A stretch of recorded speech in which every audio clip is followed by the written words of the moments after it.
Bom dia. Estamos online, doutores. Obrigada, Ricardo. Bom dia a todos. Para quem não me conhece, meu nome é Maria Amélia Mastro Rosa Viana, sou presidente da Comissão de Sociedade de Advogados, conselheira estadual da OAB Paraná, diretora institucional do CESA e sócia do Pereira Gionedes Advogados. Está aqui comigo hoje o professor Alfredo de Assis Gonçalves, que gentilmente aceitou o convite de fazer parte desse seminário, irá tratar dos tipos de sociedades de advogados.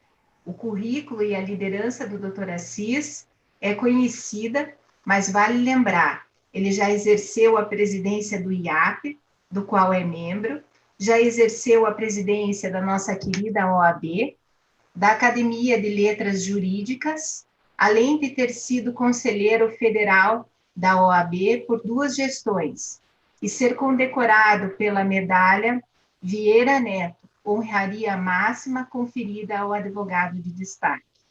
O professor também é árbitro, diretor do CESA Nacional, sócio do Assis Gonçalves Clos Neto, advogados associados, e autor do livro de Sociedades de Advogados. Para falar sobre o registro das sociedades, está presente aqui conosco a Cristiane Minhoto, que é formada pela Faculdade de Direito de Curitiba, no ano de 2000, pós-graduada em Direito Empresarial pela Universidade Federal e gestora do setor de sociedades da OAB Paraná, desde o ano de 2012. O tema Tributos e as Sociedades será tratado pela advogada Heloísa Guarita Souza, que é mestre em Direito de Estado, pós-graduada em Direito Tributário, professora licenciada da Unicuritiba e professora de pós-graduação em Direito Tributário. Já foi presidente do IDT-PR, vice-presidente do IDT-PR, ex-conselheira da OAB Paraná e sócia do Prolic Advogados. Agradeço a presença de todos que estão nos assistindo, especialmente da doutora Adriana Dávila, presidente da ESA, por tornar possível a realização desse evento virtual. E informo a todos que a ESA cedeu 2 vouchers para o sorteio no final da transmissão de hoje, de cursos online sobre a temática Planejamento de Marketing Jurídico. Agradeço também todos os integrantes da Comissão de Sociedade pela dedicação nesse seminário e projeto, especialmente ao amigo Marcos Leandro Pereira, que foi o mentor da ideia.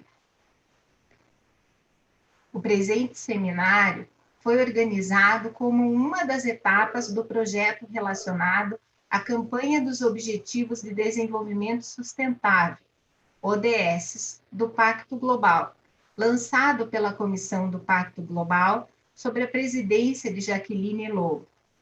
Alinhados e engajados com a campanha, os integrantes da Comissão de Sociedades e Advogados elegeram os ODS 4 e 8, relativos à educação de qualidade, e 8, trabalho decente e crescimento econômico.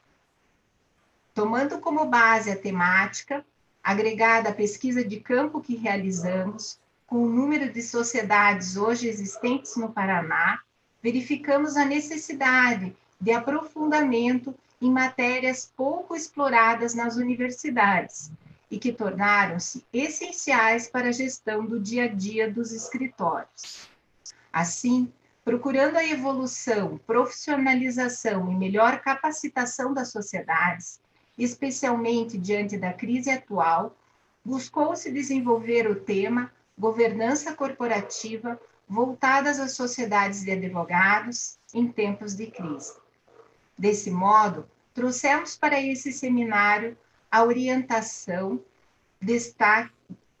daqueles que conhecem profundamente a matéria, seja na temática de hoje, seja na temática dos próximos dias, que abordaremos assuntos relacionados à governança corporativa, planejamento estratégico, controladoria, compliance e LGPD. Passo, então, a palavra ao professor Assis, que tratará do tema Tipos das Sociedades de Advogados. Com a palavra, doutor Assis. Está no mute o seu microfone, professor. Obrigado, doutora Maria Amélia, nossa presidente da Comissão de Sociedade de Advogados da OAB do Paraná, que está fazendo um trabalho excelente. E esse seminário que está montando atende os objetivos de esclarecer aos advogados o que é necessário e útil para o exercício da atividade profissional quando ele resolve realizar sua atividade por meio de uma sociedade, seja pluripessoal, seja a individual de advocacia. Para falar sobre os tipos de sociedade de advogados, aparentemente nós teríamos pouca coisa a dizer, porque, afinal de contas, a sociedade de advogados, quando foi criada, na época da vigência do Código Civil de 16, era uma sociedade civil, porque assim determinava o Código. Não era uma atividade empresarial e, portanto, ela se sujeitava não às regras do Código Comercial, mas às regras do Código Civil. Com o Código de 2002, ela passou a ser sociedade simples. Por quê? Porque, na verdade, a sociedade simples, embora não seja correspondente àquela que era a sociedade civil, é a sociedade que desenvolve atividade intelectual ou rural. Então, nós temos a sociedade de advogados como uma sociedade simples, por ter objeto o exercício da advocacia, ou seja, uma atividade intelectual.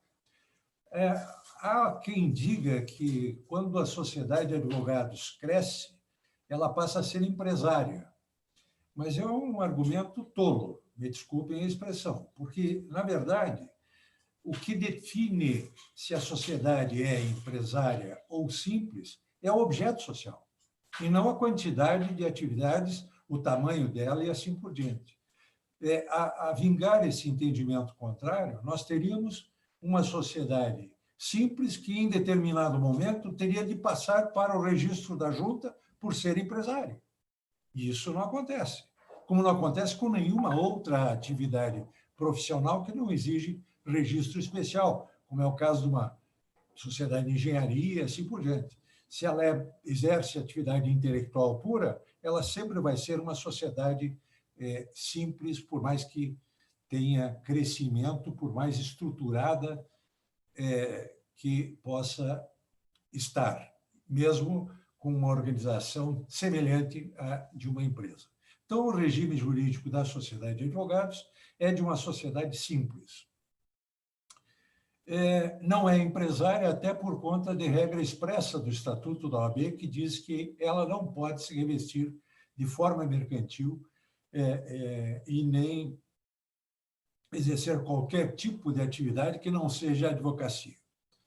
Aliás, nem é a advocacia que ela exerce, porque, de acordo com a lei, com o nosso estatuto anterior, que era o único que definia a sociedade de advogados, a sociedade não exerce a advocacia. Quem exerce são os advogados. Ela é simplesmente a estrutura que proporciona aos sócios o exercício da advocacia. Se assim, qual é o regime jurídico dela? O regime jurídico dela é o regime da sociedade simples previsto pelo Código Civil. Claro que, como ela contém normas especiais na nossa lei estatutária, é uma sociedade simples com tratamento especial, mas é especial na medida em que o Estatuto da Ordem faz algum tipo de tratamento diferenciado. Fora disso, não. Por exemplo, é uma sociedade unipessoal, não pode ter, perdão, uniprofissional, não pode ter mais de um profissional que não seja advogado, sendo sócio dessa sociedade. No regime anterior, admitia-se que as sociedades de advogados pudessem ter como sócios os acadêmicos, os solicitadores de direito e assim por diante. Mas a verdade é que, pelo estatuto atual, a sociedade de advogados só pode ter como sócios advogados. E nisso ela tem uma singularidade própria, porque nenhuma outra atividade profissional tem essa exigência. Nenhum outro órgão de registro tem esse tipo de controle ou determinação. Tem critérios para poder registrar no registro próprio da profissão, mas todas vão para registro no registro público de civil de pessoas jurídicas e lá, evidentemente, não há controle nenhum sobre o conteúdo, porque quem costuma fazer esse registro é um funcionário de balcão que não entende absolutamente nada do que está fazendo. Por outro lado, os provimentos da OAB, às vezes, maltratam um pouco a lei. Eu cito 2 exemplos. O provimento, eu não vou citar o número do provimento, porque recentemente houve um outro que alterou, e eu vou me referir a esse outro que eu não lembro o número. O provimento estabelece, por exemplo, que a sociedade pode deliberar a exclusão de sócios, pura e simplesmente, sem a oitiva dos demais. O regime jurídico da sociedade simples, e nisso ele não é alterado pelo nosso estatuto, exige que seja por justa causa, bem fundamentada, mediante processo judicial e assim por diante. Não é como a limitada, que pode ter uma previsão de exclusão no seu próprio contrato social. E outro é um recentemente surgido, no apagar das luzes da última gestão, que permitiu que as sociedades de advogados, quando criarem filiais, registrem, inscrevam na filial, na seccional onde abre a filial, apenas os sócios de capital e não os de serviço. Isso não está na lei. A lei diz claramente que todos os sócios devem ter inscrição. Agora, há um provimento e está sendo observado. Mas isso é um exemplo apenas, não vamos comentar a questão, de que os provimentos da ordem, às vezes, são um pouquinho, distanciam-se um pouquinho da lei. Nós teríamos um outro tipo de sociedade de advogado, que é a sociedade unipessoal. E a sociedade unipessoal nada mais é do que o exercício da advocacia pelo advogado como uma estrutura de empresa individual, só que não é empresa. E é uma excrescência, claro, não faz sentido que o advogado, que tem sua inscrição e pode exercer diretamente a advocacia, crie um mecanismo para exercer a mesma advocacia. Na verdade, isso é um problema que decorre de questão tributária, que certamente a nossa colega não é a Cristiane, não. A Heloísa certamente vai tratar. A questão da sociedade individual de advocacia foi criada exatamente para resolver um problema tributário, para o advogado exercer a advocacia com menos custo.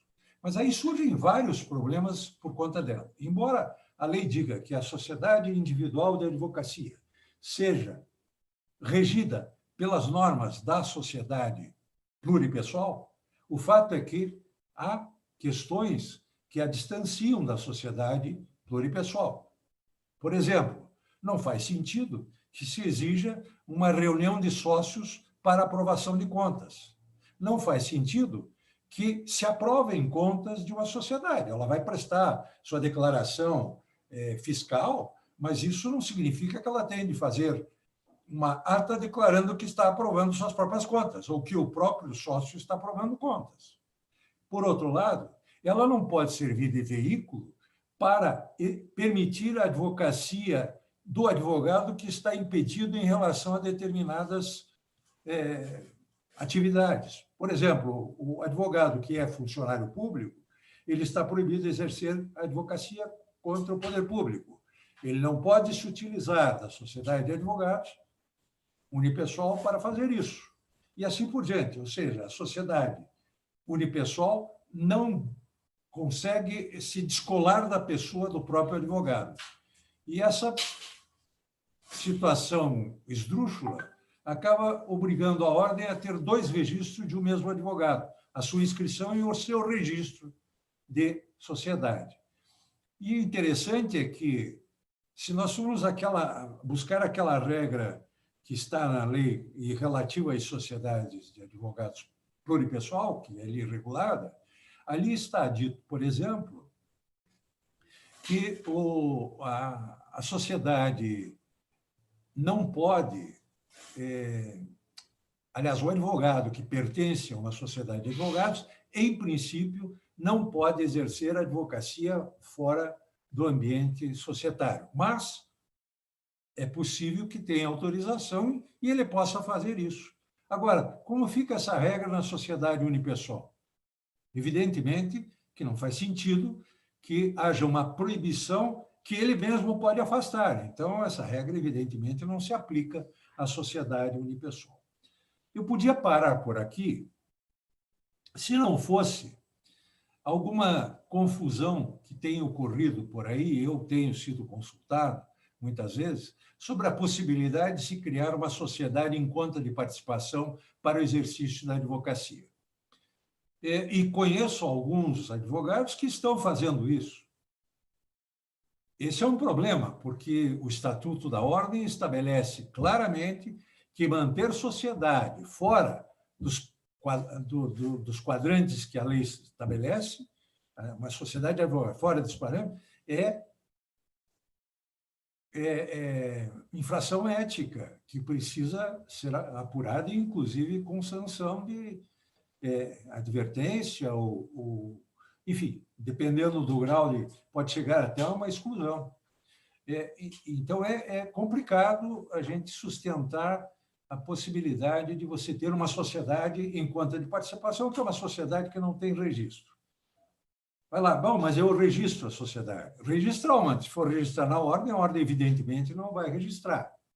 Tá? E se for registrar no registro civil de pessoas jurídicas, é um registro irregular, ele está exercendo irregularmente a atividade. Então, já por aí nós vemos a dificuldade que seria. Por outro lado, não é o argumento de que a sociedade em conta de participação é uma sociedade empresária e, por isso, o advogado não pode fazer uso dela. Não é esse argumento. Porque a sociedade em conta de participação pode se envolver atividades que não sejam empresárias. Pode ser uma atividade rural em que alguém se acopla a um empresário rural para com ele participar. A questão fundamental é que o sócio de sociedade em conta de participação não exerce a atividade social. Ele não pode exercer a atividade porque ele é mero investidor. Ele presta recursos para que o sócio ostensivo exerça a profissão. E aí, evidentemente, nós temos a proibição de exercer a advocacia, de formar sociedade para usufruir da atividade advocatícia de um terceiro. Então, o fundamento legal seria esse. Claro que é possível que os advogados se unam em associações e que as próprias sociedades se associem, desde que uma não seja sócia da outra. Por que isso? Porque, às vezes, é conveniente reunir esforços para desenvolver determinados projetos. Eu próprio tenho como exemplo, no tempo passado, nós fizemos uma associação com uma sociedade de advogados que trabalhava na área do direito do trabalho. Atualmente, temos outra sociedade com outra sociedade que atua na área do direito do trabalho. Então, isso para a empresa, às vezes, é bom porque cobre uma área que a nossa sociedade não atende. Como também, mas o importante é dizer que isso não significa uma sociedade de segundo grau. É uma associação, é um contrato pelo qual ambas as partes atuam, e isso é fundamental, para um projeto maior que envolve uma atuação que necessita dessa situação de colaboração. Eu acho que eram essas as considerações que eu teria de fazer Não quero tomar muito tempo dos senhores, mas quero dizer que qualquer dúvida continua à disposição ao final. E encerro agradecendo a nossa presidente, Maria Amélia, pela iniciativa desse evento. Quero cumprimentar também a Heloísa Guarita, que é uma pessoa profundamente conhecedora da área tributária e que certamente vai nos brindar com várias questões interessantes. E a Cristiane, que, enfim, cuida do registro da OAB e ninguém melhor que ela para dizer quais são os problemas que nós temos enfrentado. Muito obrigado. Obrigada, doutora Assis. Mais uma vez eu agradeço a gentileza do senhor estar aqui conosco, né? Suas palavras são sempre muito esclarecedoras, né?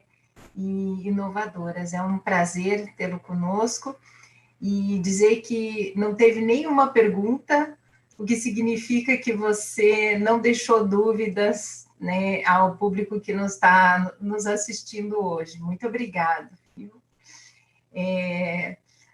Cumprimento o Dr. Tarcísio Kretz, que está nos assistindo, presidente do IAP e presidente do César Paraná. Obrigado, Tarcísio, por estar aqui conosco hoje, nessa manhã. E passo a palavra à doutora Cristiane Minhoto. Bom dia. Eu vou falar um pouco para vocês sobre a parte de registro de sociedades, uma parte mais prática, tá? Vou usar o auxílio de slides. Bom, o registro da sociedade de advogados, nos termos do artigo 16, parágrafo 3º da Lei 8906 de 1994, a competência é da OAB. Então, a sociedade que for obter seu registro na junta comercial ou em qualquer cartório de registro civil de pessoas jurídicas, estará incorrendo numa infração disciplinar, porque por força da lei, a competência é da OAB. Tá? Então, a constituição, a alteração, a extinção, o distrato, o contrato de associação e sua rescisão, a ata de reunião, os livros de registro, sejam eles diário, razão ou diversos, a competência é da OAB. A constituição da sociedade, hoje, ela pode ser feita através do Empresa Fácil Paraná, por protocolo físico ou por protocolo eletrônico. A Empresa Fácil Paraná a OAB começou a usar do site da Empresa Fácil a partir de um convênio firmado que teve início em março de 2020, tá? Um pouquinho antes do início da pandemia. Através do site da Empresa Fácil, a sociedade vai obter seu registro em aproximadamente 5 dias úteis, tá? Já sai o contrato social registrado e o CNPJ da sociedade. Porém, a minuta que vai ser utilizada, né, através desse sistema, ela é gerada automaticamente, tá? Os advogados interessados vão ter que assinar com certificado digital. Porém, não vão poder fazer o uso da sua minuta própria, tá? A minuta é fechada, o sistema que gera. Já através do protocolo eletrônico no site da OAB e do protocolo físico na subseção ou na seccional, a tramitação do processo ela vai levar aproximadamente 60 dias úteis, tá? Um tempo muito maior do que pela Empresa Fácil. E após esse prazo, a sociedade ainda vai ter que providenciar o seu CNPJ. Então, vai demorar muito mais tempo para poder começar a atividade. Porém, vai poder fazer o uso da sua minuta própria, tá? Então, assim, quer usar cláusulas próprias, vai ter que fazer o uso do protocolo físico, do protocolo eletrônico. Bom, é importante esclarecer que nesses casos do protocolo físico e do protocolo eletrônico, após a constituição da sociedade, a OAB concede 60 dias para a sociedade nos informar o CNPJ. Então, após o registro na OAB, a sociedade tem 60 dias para providenciar o seu CNPJ junto à Receita Federal, tá? Quando for escolher a denominação social, a sociedade tem que prestar muita atenção no que dispõe o provimento 112 de 2006 e o provimento 170 de 2016 do Conselho Federal, Por quê? Porque eles estabelecem regras para a denominação social. Tá? Não é qualquer denominação. A sociedade ela não pode ter um nome fantasia, porque ela não é uma sociedade empresária. Esse tipo de sociedade ela só pode ter a denominação que o provimento autoriza. No timbre de uma alteração contratual, é muito importante que a sociedade indique o número da sua alteração, o número de registro, o número de CNPJ e a razão social. Todos os demais atos que a sociedade traga para registro, ela deve sempre indicar a razão social, o número de registro e o CNPJ. Tá? As sociedades de advogados e a sociedade individual de advocacia, ela tem como porte demais. Ela não é empresa, como a própria doutora Cis já nos colocou, ela não é uma empresa. Então, você não tem como classificá-la em ME ou EPP. Tá? Então, assim, na hora do preenchimento no Empresa Fácil, no Redsim, do porte da sociedade, ela é demais. Tá? No site da OAB Paraná, existem diversas minutas disponíveis que as sociedades podem fazer uso. Bom, eu vou explicar um pouquinho da Constituição através do sistema Empresa Fácil. No site da Empresa Fácil, vai ter o campo lá, Início. Ao clicar em prosseguir, vai abrir a tela seguinte que você vai ter que clicar em matriz, tá? Na sequência, abre abertura da sociedade. Quando você clica em abertura, vai te jogar para o site do governo federal, onde você vai ter que preencher o teu CPF e uma senha. Caso você ainda não tenha se cadastrado, você clica em cadastrar-se e daí já passa a ter o CPF e a senha. Tá? E para consulta depois do teu protocolo, você vai ter que ter esse cadastro também. Tá? Então, se, por exemplo, o teu contador for fazer o procedimento via Empresa Fácil, e depois você quiser consultar, você vai ter que cadastrar para poder fazer a consulta. Quando você terminou de preencher aquela parte, vai abrir, escolha a entidade de registro. Como a sociedade de advogados, ela tem por finalidade o exercício da advocacia, que a competência de registro é da OAB, você vai escolher a OAB como entidade de registro. Na sequência, vai te abrir uma pergunta assim, esse processo é somente para atualização de dados cadastrais? Se a resposta for sim, você só vai atualizar dados. Então, é para aquela situação do processo físico ou eletrônico que você já trouxe a registro da sociedade na OAB. Mas, se você estiver constituindo via Empresa Fácil, a tua resposta é não, tá? Não é só para atualização de cadastro. Por quê? Porque é para constituir a sociedade. Então, você vai terminar de preencher os campos abaixo, avançar. Quando avançou... Oi? Eu acho que não tá compartilhando. Não? Não. Desculpa, gente. Não tem problema. Se quiserem, eu volto na tela anterior. Agora está compartilhando? Agora está. Ai, me perdoem. Quer que eu volte na tela anterior? Acho que só a tela anterior, aham. Então tá. Ó, só vou colocar aqui os do Empresa Fácil.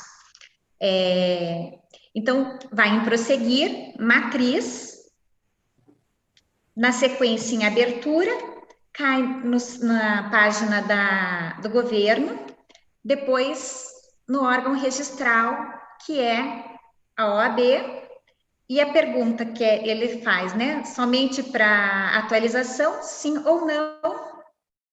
E vamos para o seguinte. Aqui é para consulta de viabilidade de nome. Tá? Na consulta de viabilidade, você vai preencher todos os campos e daí abre ali a opção 1, 2 e 3. Na opção 1, 2 e 3, se você escolher a mesma denominação, o que vai acontecer? Você vai... Se aquela denominação não for aceita, você vai perder a tua consulta de viabilidade, você vai ter o indeferimento. Então, eu sempre sugiro que escolham 3 opções diferentes, porque pode já ter uma sociedade constituída com a mesma denominação, ou aquela denominação que você escolheu não venha a ser aceita pela OAB por alguma razão. Então, o ideal é que escolha sempre as 3 opções. Na sequência, vem a consulta de viabilidade de endereço. Ali você vai ter que preencher toda a parte referente ao imóvel que você vai usar para a sociedade e a atividade que lá vai ser desenvolvida, tá? Nessa atividade que vai ser desenvolvida, nem sempre a prefeitura permite naquele endereço, tá? Então, por isso, são várias telas que você vai ter que preencher referente à consulta de viabilidade, com características do imóvel, enfim, tá? A atividade, se ela vai ser exercida em local fixo ou não, né? A atividade de advocacia, ela é em estabelecimento fixo, tá? Você pode escolher mais de uma opção, mas ela é em estabelecimento fixo. E aqui, deixa eu voltar, a última tela vai sair o teu PRP. No teu PRP, é o número que você vai usar para consulta do teu protocolo, tá? Na sequência, vai abrir o preenchimento do DBE, tá? Documento básico de entrada. No documento básico de entrada, você vai ter que escolher a natureza jurídica. A natureza jurídica da sociedade de advogados e da sociedade individual de advocacia é diferente, tá? Então, a sociedade individual de advocacia vai ser sociedade individual de advocacia mesmo. A sociedade de advogados, ela vai ser uma sociedade pura, simples, para a Receita Federal. Vai preencher a consulta o DBE e, na sequência, vai abrir para preenchimento de requerimento. Vai preencher teu requerimento e na próxima etapa é gerar guia, tá? Uma vez paga essa guia, o banco leva de 1 a 2 dias úteis para nos passar a informação do pagamento da guia. Pago a guia, você vai poder clicar em visualizar contrato social. No visualizar contrato social, você vai terminar de preencher os dados dos sócios, vai assinar eletronicamente, né, com certificado digital esse documento e vai protocolar. Uma vez protocolado, esse documento vai vir para a OAB analisar. A OAB vai analisar. O que acontece? Existem situações onde a gente acaba tendo que baixar em exigência. Em geral, as exigências são decorrentes do quê? O advogado sócio ou titular, ele possui débito perante a tesouraria, o nome dele não está preenchido conforme o nome dele no cadastro junto à OAB, o número da OAB que ele colocou está errado, ele possui um impedimento para o exercício da advocacia que ele não declarou, ou ele declara um impedimento para o exercício da advocacia que ele não tem em seu cadastro. Bom, a OAB deferindo o registro, né, autenticando esse contrato, ele pode clicar em ver contrato social e ali vai ter a minuta dele já registrada. No campo da Receita Federal, ele vai clicar em visualizar certidão. Nessa hora, ele já vai conseguir emitir o seu CNPJ. Então, no momento do registro, ele já tem o documento registrado e o CNPJ. Muito rápido. Bom, possíveis erros que acontecem no preenchimento da DBE. Quando você vai clicar em protocolar, às vezes aparece que você teve um erro na tua DBE, e o erro que vem, em geral, são esses dois. Ou porque a responsabilidade do deferimento é da solicitação, da Receita Federal, ou porque a solicitação é de responsabilidade da Cefim Curitiba. Tá? Então, por que você recebe esse aviso de erro? Porque provavelmente no início do teu preenchimento da DBE, quando perguntaram para você, já foi registrado no órgão de registro? Você respondeu que sim. A resposta correta é que não foi registrado no teu órgão de registro. Você está providenciando o registro com aquele ato. Bom, para a constituição dos registros via protocolo físico, seja a constituição ou qualquer outro ato, pode ser uma alteração, um contrato de associação, enfim, qualquer outro documento, a sociedade terá que apresentar 4 vias físicas assinadas e rubricadas pelo sócio ou titular e 2 testemunhas, acompanhada do requerimento e do comprovante de pagamento do serviço. Esse documento ele pode ser protocolado na OAB ou na subseção mais próxima, tá? A guia, ele pode ser emitida direto do site da OAB, no link Tesouraria, emissão de boletos e serviços, ou paga diretamente na Tesouraria da Seccional. Hoje, com o advento do Covid, a OAB está agendando os protocolos para evitar que as pessoas fiquem paradas em filas para protocolo ou para atendimento. Então, os atendimentos são agendados, o que pode acontecer através do telefone 3250-5703 ou do 3250-5705, ou através do e-mail agendamento@oabpr.org.br. Já para os protocolos eletrônicos de constituição ou dos demais atos, a OAB disponibilizou o sistema de processo eletrônico, tá? O processo, você vai protocolar o documento de forma digital, com assinatura, com certificado digital e transformado em PDF, tá? Esse documento, ele tem que vir acompanhado da minuta, uma via só, obviamente, mas o requerimento de registro e o pagamento pelo serviço que será prestado, tá? Você vai acessar o processo eletrônico através da página da OAB Paraná. No campo superior direito tem processo eletrônico. Clicando em processo eletrônico, vai abrir sistema de processo da OAB Paraná e caixa de assistência. Entrando no sistema, você vai acessar esse sistema através de login e senha. O login é o número da OAB. A senha você pode cadastrar ali no site, caso você ainda não tenha. Se você já tiver uma sociedade constituída, estiver cumprindo uma diligência, você pode clicar em processos.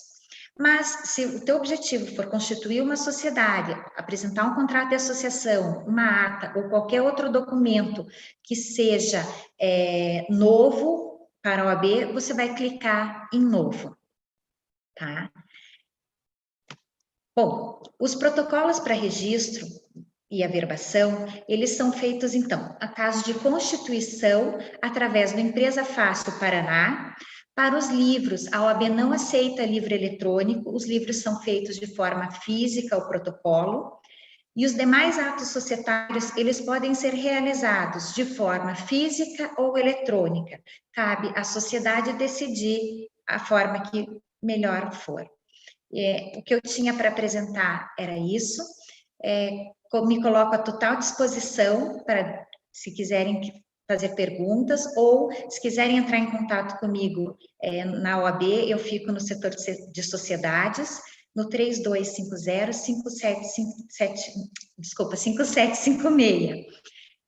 Obrigada, Maria Amélia, pela oportunidade e demais membros da comissão.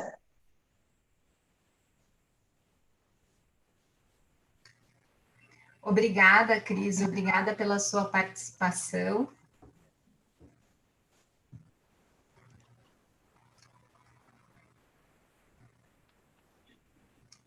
Acredito que foi bem didática, né? Principalmente porque muita coisa mudou agora com a Empresa Fácil e a gente vê que tem várias dúvidas, né? O pessoal da Câmara de Seleção ali diariamente se depara com esse tipo de situação, né? Muito obrigada mesmo. Eu convido agora a Heloísa Guarita para falar sobre as questões tributárias e as sociedades. Obrigada, Maria Amélia, bom dia. Nossa competente, doutora Maria Amélia Viana, nossa competente e ativa presidente da Comissão da Sociedade de Advogados da OAB Paraná. Bom dia, professor Alfredo de Assis Gonçalves Neto, nosso caríssimo ex-presidente desta seccional, e com quem mais uma vez tivemos o privilégio de aprender sobre as sociedades profissionais da advocacia. Saúdo também, inicialmente, a doutora Cristiane Minhoto, que tudo sabe sobre as questões operacionais, procedimentais das sociedades de advogados, como bem demonstrou agora para todos nós, e com quem também tive o privilégio de muito aprender quando fiz parte da nossa Câmara de Seleção da nossa seccional. Bom dia a todos, bom dia aos nossos web espectadores, né, que estão conosco nesta manhã, acompanhando este nosso momento. Vamos logo, então, ao tema que me foi proposto, que é a parte da tributação das sociedades de advogados. E aqui eu sei que eu já corro o risco de deixar-lhes de mau humor logo na segunda-feira de manhã, porque quando a gente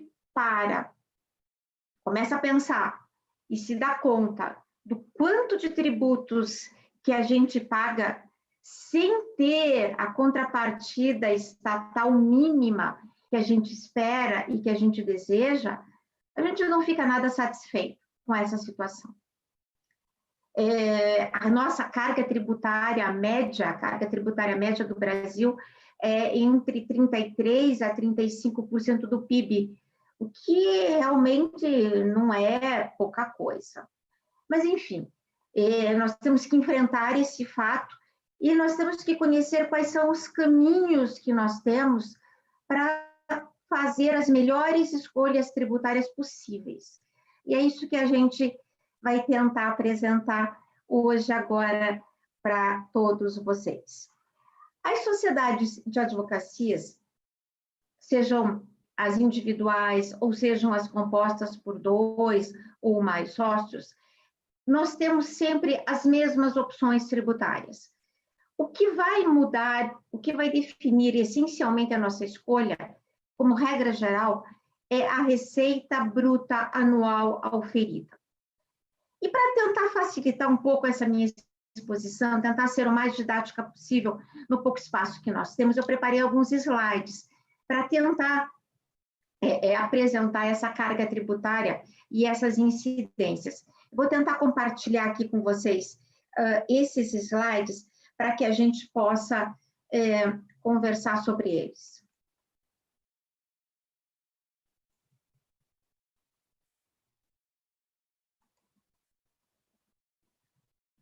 Será que deu certo? Maria Amélia, você poderia confirmar, por favor?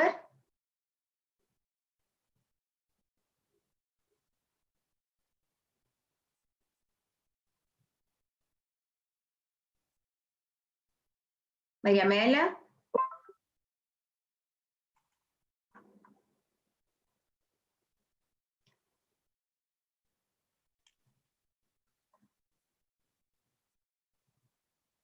Heloísa, deu certo. Desculpa, a Maria Amélia não está conseguindo abrir o áudio. Ah, tá bom. Tá ótimo. Então, podemos continuar aqui falando sobre a tributação das sociedades de advogados. Nós temos, basicamente, em termos da tributação federal, 2 grandes grupos, que é o imposto de renda e a contribuição social sobre o lucro líquido. Dentro desses 2 tributos, a pessoa jurídica ela pode optar pelo lucro real, lucro presumido ou lucro arbitrário. O que nos interessa, em essência, a nós, sociedade de advogados, é a questão do lucro presumido. Eu vou passar muito rapidamente sobre os outros 2 regimes, só para não ficarmos em branco. Quem pode optar pelo lucro real? São aquelas pessoas jurídicas cuja receita bruta anual seja igual ou superior a 78 milhões, tem que ter uma contabilidade completa e formal, paga o imposto de renda alíquota de 15%, mais um adicional de 10%, e mais a contribuição social sobre o lucro líquido de 9%, PIS e COFINS nos regimes não cumulativos, alíquota de 1,65% e 7,6%, e é uma carga tributária variável. Não nos interessa muito esse regime. Da mesma forma, o lucro arbitrado, que é uma sistemática absolutamente excepcional e extraordinária de apuração do imposto de renda, é aplicável somente em algumas raríssimas hipóteses expressamente previstas em lei, com indícios de fraude na escrituração contábil, e também prevê uma alíquota de 15% da RPJ, adicional de imposto de renda e contribuição social sobre o lucro, e é exatamente a mais gravosa que nós temos. E aqui nós temos o lucro presumido, que é o que bastante nos interessa. O lucro presumido é destinado para aquelas pessoas jurídicas cuja receita bruta anual seja de até 78 milhões de reais. E a sua principal característica é a forma simplificada da sua apuração, com a fixação de uma presunção das despesas havidas, e não precisa, por isso, então, da manutenção de uma contabilidade completa e formal. Como regra geral, apenas a necessidade da escrituração das receitas, das entradas em um livro caixa. Para as empresas prestadoras de serviço, como nós, Sociedade de Advogados, a base presumida é de 32% de lucro, ou seja, uma despesa de 68%, que nós não precisamos comprovar essa despesa, nem esse lucro, porque ele é presumido, como o próprio nome já diz. Aí nós temos também, sobre essa base presumida, uma incidência de imposto de renda alíquota de 15%, mais um adicional de 10% para cada parcela de 20 mil reais de lucro que ultrapassar no mês, e mais uma alíquota de CSL, contribuição social sobre o lucro, de 9%. A contabilidade, como eu já disse, é simplificada, com o livro caixa, e o período de apuração é trimestral, a cada 3 meses, se encerrando em março, em junho, em setembro e em dezembro. Vale dizer, então, que apura-se o imposto por 3 meses e depois é feito o pagamento. E para as pessoas jurídicas que apuram lucro presumido, o PIS e o COFINS, as contribuições sociais, PIS e COFINS, eles são, por força de lei, previstos no regime cumulativo, a alíquota de 0,65% e 3% sobre a receita auferida. Esse, então, senhores, é a primeira opção que nós temos para a definição do nosso regime tributário. O lucro presumido para IRPJ e CSL, conjugado com PIS e COFINS cumulativos, as alíquotas de 0,65% e 3%. Paralelamente a essa situação, nós temos o Simples Nacional. O Simples Nacional, que é um regime de tributação simplificado e diferenciado, que é destinado a microempresas e empresas de pequeno porte, ou como nós já vimos agora na exposição dos doutores Alfredo e Cristiane, nós, Sociedade de Advogados, não somos microempresas nem empresas de pequeno porte, mas nós estamos autorizados desde 2015 a optar por esse regime em virtude da Lei Complementar 147, num trabalho de muito peso, de muita ênfase, que a OAB patrocinou em prol das sociedades de advogados. Então, desde 2015, as sociedades de advogados, nós podemos optar pelo Simples Nacional. Pelo Simples Nacional, nós pagamos em conjunto o IRPJ, a CSL, o PIS, a COFINS, o IPI, o ICMS, o ISS e até mesmo o IOF, que eu esqueci de colocar aqui nesse nosso slide. E a alíquota, ela varia de acordo com a faixa de faturamento e a atividade da empresa.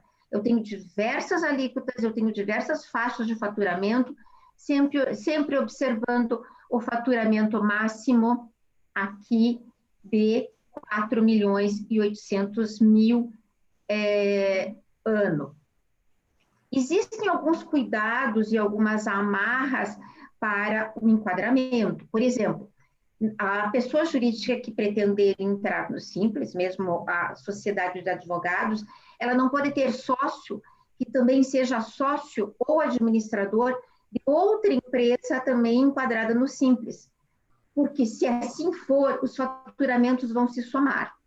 é muito importante a análise dessas restrições, caso a caso, que estão previstas na Lei Complementar 123. Como regra geral, a grande vantagem desse sistema é a inclusão da contribuição previdenciária. No entanto, para os prestadores de serviços em geral, inclusive para as sociedades de advogados, a contribuição previdenciária não está incluída no regime do Simples.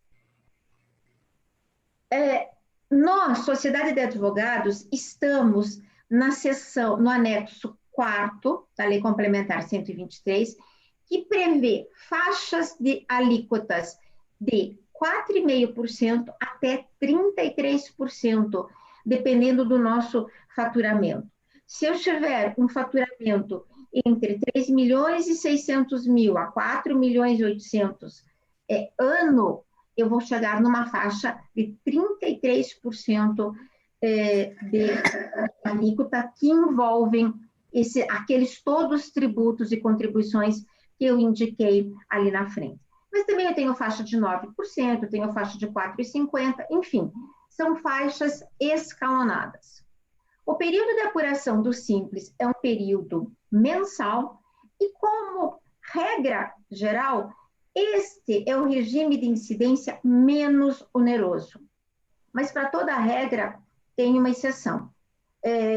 Já há estudos que demonstram que, a partir de uma determinada faixa de incidência, o Simples Nacional não é o regime tributário mais barato, o menos oneroso para a sociedade prestadora de serviços.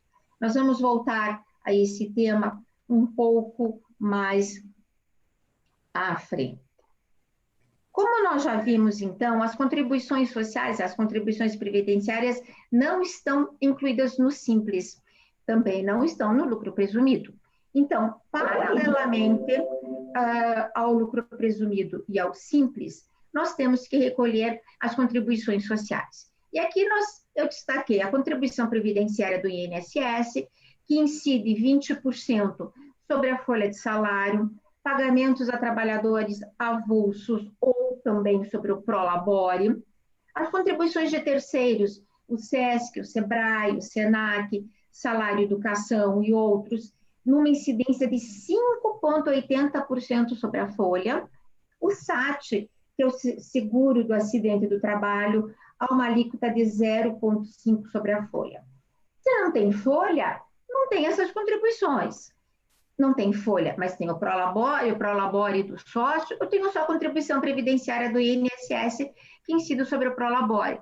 Então, essas contribuições sociais, elas dependem muito da situação prática, concreta e individualizada de cada sociedade, especialmente no que diz respeito à folha de pagamento. E as retenções na fonte? As retenções na fonte, elas incidem sobre pagamentos feitos por pessoa jurídica a outra pessoa jurídica. Pessoa jurídica, sociedade de advogados, seja unipessoal ou não, estão sujeitas às retenções na fonte. Essas retenções, elas são compensadas com o apurado, no final do período de apuração. Então, não são incidências absolutas, a gente compensa. E quais são esses percentuais? Imposto de renda na fonte, 1,5%. Contribuição social sobre o lucro líquido, PIS e COFINS, contribuições sociais, que somam 4,65%. E empresas do Simples, sociedades que estão no Simples, não têm retenções na fonte. Isso é muito importante observar, porque essa informação de se tratar de uma pessoa jurídica que está no Simples precisa constar explicado, exposto na nota fiscal de prestação de serviços. ISS. Não acabou, temos mais ainda pela frente. O ISS. O ISS em Curitiba, vamos falar de Curitiba, porque nós estamos em Curitiba, mas a questão do ISS é variável, de acordo com o município em que cada sociedade se encontram. Em Curitiba, em se tratando de uma pessoa jurídica prestadora de serviços profissionais, sem qualquer cunho empresarial, como nós, Sociedade de Advogados, há o reconhecimento do regime da tributação do ISS fixo, que é um valor pré-determinado, fixo, que deve ser multiplicado pelo número de profissionais habilitados, sócios, empregados ou não, que prestem serviços em nome da sociedade. Essa incidência, ela é anual e não tem vínculo, portanto, com o faturamento. Em 2020, aqui para Curitiba, o valor do ISS fixo por profissional habilitado em Curitiba foi de R$ 1.120,43. O ISS fixo necessita um cadastro prévio na prefeitura e também é necessário que sejam feitas atualizações do número de profissionais que estão prestando serviços em nome da sociedade. Esse cadastro prévio na prefeitura é fundamental que a sociedade seja essencialmente, exclusivamente prestadora de serviços, sem qualquer caráter empresarial. Como o ISS é fixo e não está vinculado ao faturamento auferido, com o valor do serviço prestado, com o valor dos honorários auferidos, não há retenção na fonte nessa sistemática. Também é necessário, falando-se de Curitiba, a emissão da nota fiscal eletrônica por meio dos sistemas disponibilizados pela Prefeitura Municipal de Curitiba. E é importante observar que o pagamento de prolabore aos administradores e aos sócios da sociedade profissional não implica na exclusão do regime do ISS fixo. Essa é uma questão que em alguns momentos veio ser levantada, veio ser questionada, mas nós temos uma disposição expressa na Lei Complementar 40 no município de Curitiba, que prevê que o pagamento de prolabore não desnatura o reconhecimento do ISS fixo. E também, muito se discutiu lá em 2015, quando as sociedades de advogados foram autorizadas a ingressar no Simples Nacional, se as sociedades de advogadas que estivessem incluídas no Simples Nacional poderiam também continuar pagando o ISS fixo, ou seja, se os dois regimes tributários seriam capazes de conviver, se seria possível retirar do Simples Nacional a parcela do ISS, que incide sobre o faturamento, e continuar pagando o ISS fixo. E a resposta foi negativa. A sociedade de advogados deve fazer uma verdadeira escolha entre o Simples Nacional total ou, então, o lucro presumido mais o ISS fixo de Curitiba. Tá? E lembrando também que as contribuições sociais são à parte em qualquer situação. É necessário que os colegas do interior verifiquem nos seus municípios qual é o tratamento dos seus municípios dado ao ISS. Então, nós temos, concluindo essa parte, sempre essa convivência. Ou nós temos o Simples Nacional, que vai englobar todos os tributos de uma forma geral, mais as contribuições sociais, e nós temos o lucro presumido, mais o ISS e as contribuições sociais. Eu gostaria agora de apresentar algumas questões pontuais, já me encaminhando para a parte final da apresentação, que também vinculam a questão dos a questão da tributação, por exemplo, sobre os honorários de sucumbência. Sobre honorários de sucumbência, eu me reporto, em primeiro lugar, a uma live que teve na quarta-feira passada sobre a tributação nos alvarás judiciais, aspectos práticos da ESA, com o doutor Flávio Prado, com o doutor Matheus Morosini, e que está disponível no canal da ESA, lá do Instagram, no IGTV. foi na quarta-feira passada, é uma live imperdível, onde várias questões vinculadas à incidência tributária nos honorários de sucumbência foram abordados. Me reporto a esse vídeo que lá consta.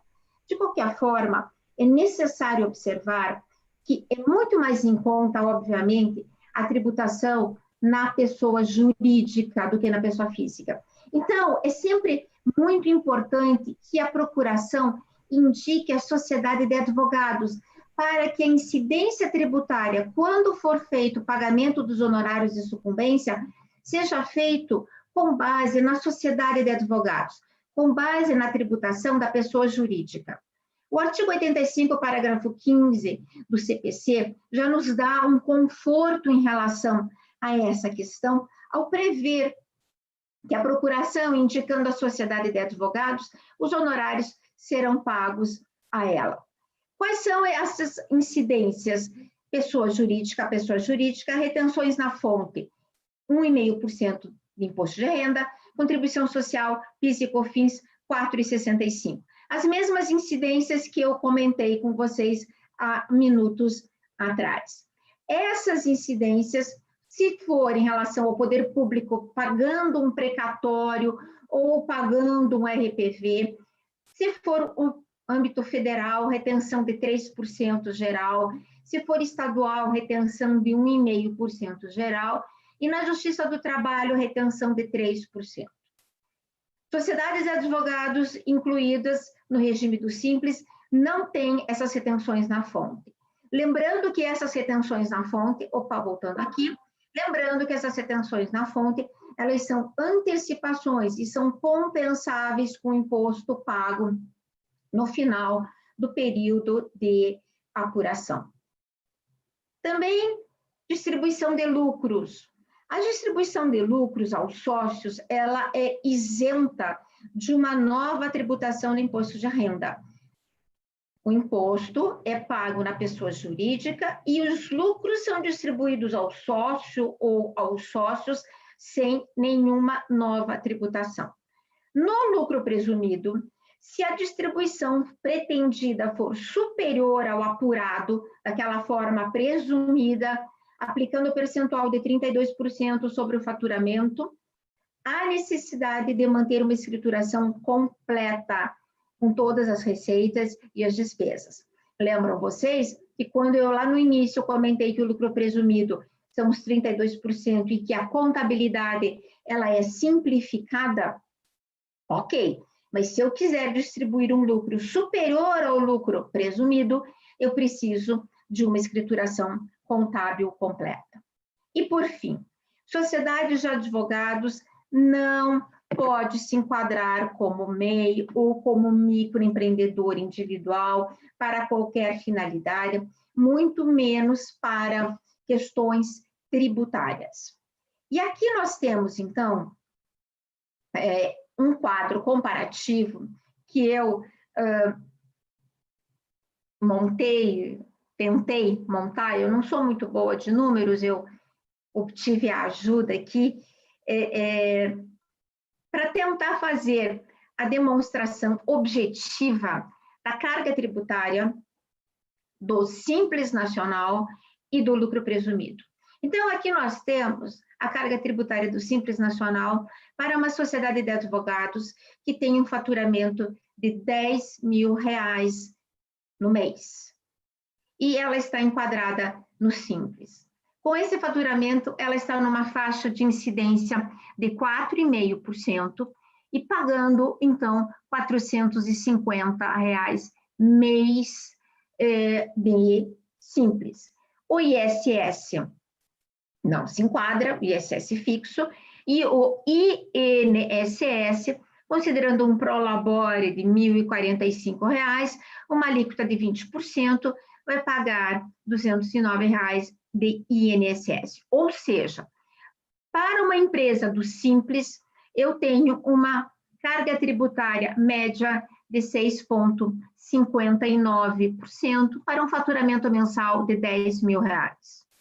No lucro presumido, para o mesmo faturamento de R$10 mil, eu tenho as incidências do PIS a 0,65%, da COFINS a 3%, IRPJ, base de presunção de 32%, CSL, base de presunção de 32%, alíquota 15%, alíquota 9%. Eu já chego aqui entre PIS, COFINS, IRPJ e CSL a um percentual de 11,33% a carga tributária. Aí eu tenho o ISS fixo, sim, valor por sócio, estamos considerando aqui uma sociedade unipessoal, e aqui, esse daqui o custo, aqui é ano, aqui eu estou fazendo uma proporção mensal, o INSS, que em todas as hipóteses tem com prolabore, chego a uma carga tributária final de 14,5% contra uma carga tributária de 6,59%. Eu vou parar aqui o compartilhamento para nós concluirmos. Pronto. Voltei? Voltei. Voltou.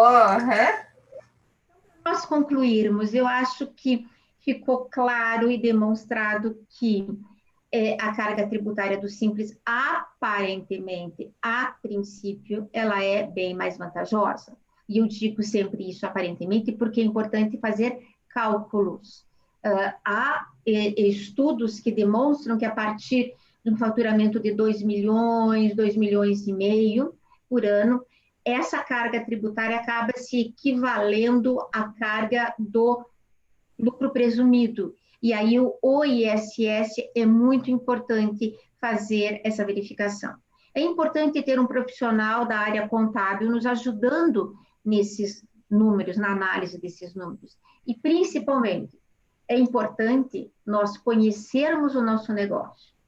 É importante nós termos a gestão do nosso negócio. E é importante nós termos um planejamento a médio e a longo prazo. Porque essas incidências tributárias, elas são anuais. Eu não posso ficar escolhendo elas e mudando ao meu bel prazer. As opções tributárias são feitas no início do ano e elas são válidas para todo o curso do ano. Portanto, é importante eu saber qual é o planejamento do meu ano. É importante eu saber qual é a perspectiva do meu ano, da minha receita, para poder fazer a melhor escolha no início do ano e poder ter o meu melhor resultado tributário. E isso é importante sempre, e não apenas em momentos de crise, como que nós estamos vivendo, mas faz parte de nós, da sociedade de advogados. Era isso, muito obrigada pela atenção de todos e estou à disposição. Obrigada, Heloísa, você foi sensacional na sua apresentação, né? Trouxe para nós aí todos os números e o detalhamento de todos os impostos, e a gente vê como a gente paga imposto, né? É uma coisa absurda mesmo, né? Mas, enfim, é a nossa realidade e acho que é importante a gente saber. Eu agradeço, então, a todos a participação, principalmente a todos os palestrantes que contribuíram em dividir o conhecimento de vocês aqui conosco e com todos aqueles que estão nos assistindo. Caminhando para o final, então, a gente vai fazer o sorteio de 2 vouchers que foram disponibilizados pela ESA sobre o curso de marketing jurídico.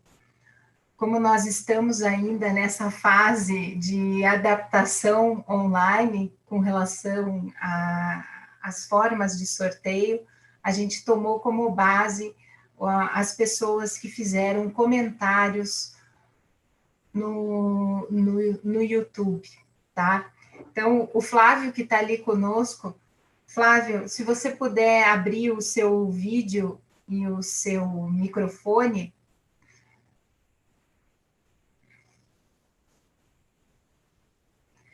Puder nos ajudar aqui no sorteio, Nós temos 24 comentários, tá? Pedi para você escolher 2 números de 1 a 24. Para quem não conhece, nós estamos aqui com o Flávio Prado, ele é o vice-presidente da nossa comissão.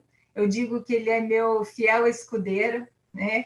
Ele ficou hoje ali nos bastidores, mas estava todo o tempo antenado e nos ajudando, né? Dá um bom dia para o pessoal, Flávio. Bom dia, pessoal. Prazer estar com vocês aqui. Eu escolho o número 10, então. Tem que escolher 2, Flávio. O 10 e o 15.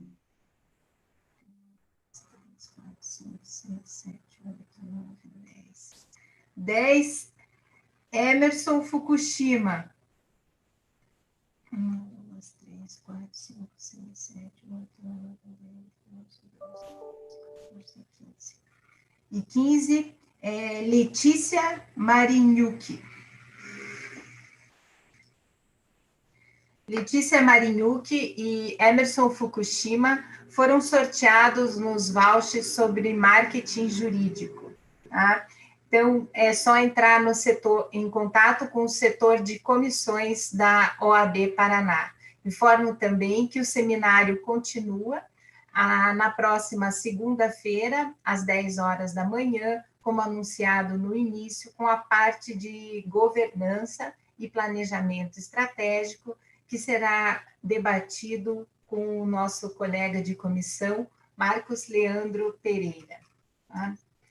Agradeço mais uma vez todos os membros da comissão que nos ajudaram e tornaram possível esse evento. E deixo um beijo especial para a Fabiola Miller, que também é membro da comissão e que hoje faz aniversário, né? É isso, pessoal. Muito obrigado a todos e um bom dia e um bom trabalho para vocês. Bom dia, obrigado a todos aí. Parabéns, Fabiola. Meu beijo também para você. Bom dia, obrigada pela atenção de todos, Maria Amélia, professor, Cris, obrigada, até uma próxima oportunidade. Foi um prazer estar com vocês e espero ser um fiel seguidor desses eventos que vocês estão realizando. Bom dia a todos. Muito doutora. Um bom dia a todos, obrigada por poder participar ao lado do doutor Assis, da doutora Heloísa, que são grandes conhecedores das sociedades de advogados. Obrigada, Maria Amélia, Flávio e todos que nos ajudaram nesse